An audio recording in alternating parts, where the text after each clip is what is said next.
రాజశేఖర్ రెడ్డి హయాంలో కట్టించినటువంటి CM camp ఆఫీస్‌ని రోసయ్య కొనసాగించారు. తర్వాతన కిరణ్ కుమార్ రెడ్డి కొనసాగించారు.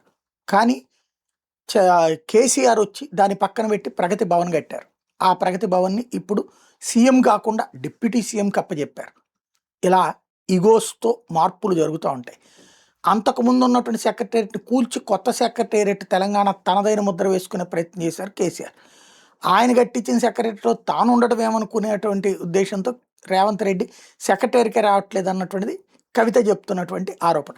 అలాగే సుమారు 250 ఏళ్ల ఘన చరిత్ర కలిగినటువంటి కోల్కతా నడిబొడ్డున ఉన్న రైటర్స్ బిల్డింగ్స్ని తిరిగి రాష్ట్ర సచివాలయంగా ఏర్పాటు చేయడానికి బీజేపీ సర్కార్ రెడీ అయింది.